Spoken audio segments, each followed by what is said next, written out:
Velkommen til Køkken 3 Tips, som i dag er en opbevaringsspecial. Vi har i dag et fremragende program bestående af forskellige ting. Sådan opbevarer du store knive, hvis de har et hul. Sådan opbevarer du øl i dit køleskab, hvis du er en boss. Og så har vi en fødselsdags special, fordi vi har en David Harbo, der har fødselsdag, og det er vi nødt til at fejre her på Køkken 3 Tips. Og så har vi endelig et super råd om, hvordan man deler en anden. Første del, det er sådan opbevarer du store knive. Og hvis vi for eksempel har en kniv her, så kan man jo opbevare den i sin knivblok her.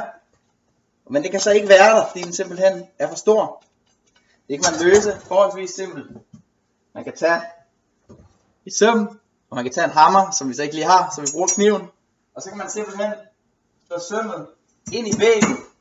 Og fordi der er hul i kniven, så kan man hænge den op, så den hænger på væggen. Så ved man altid, hvor man har den. Det er simpelthen så smart. Næste del, og den virker i øvrigt til stort set alle ting, der har et hul, det kan man hænge op på væggen. Så kan man tænke lidt over det.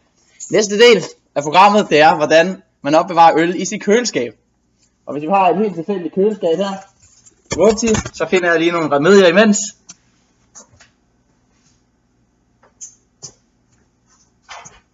Så kan man se her, køleskabet, hvad man ellers lige har på lager.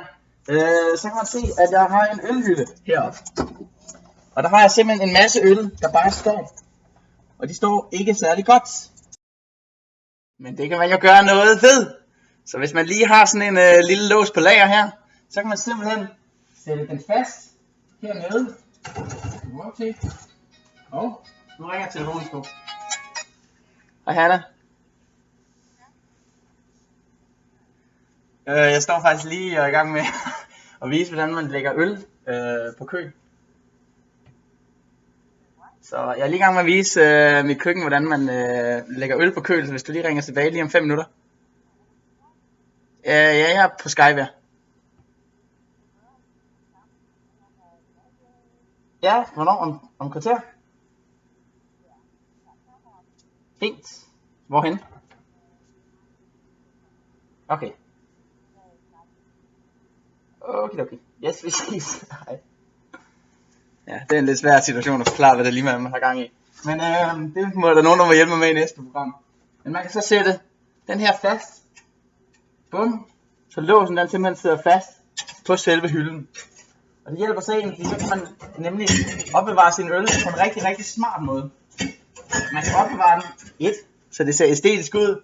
Og 2, så det simpelthen fylder mindre.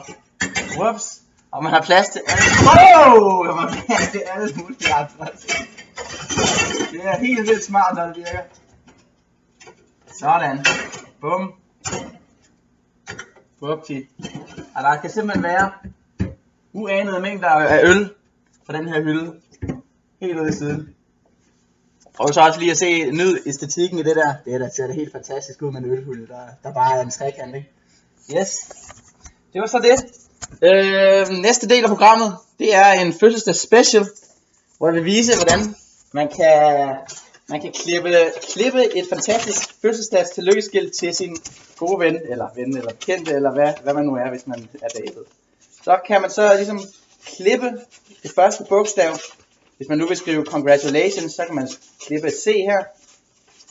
Og når man så har klippet det, så har man så et C. Og der kan man så tage en nål og noget sytråd. Så kan man lave et hul med en saks i bogstavet.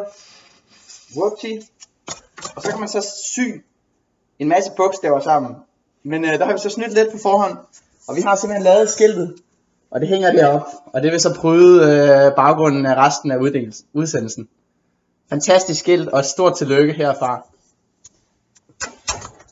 Og den sidste del af programmet, det er simpelthen, hvordan man deler en and. Altså man har ofte været i den situation, ofte til jul, at man er en masse mennesker, der skal dele en and. Man aner ikke, hvordan man skal gøre det. Der er simpelthen bare en regel, det er, for hver and man har, der kan man være 3 personer. Der er 2, der kan få kyllingebrystet, eller andebrystet, hvis det er en and.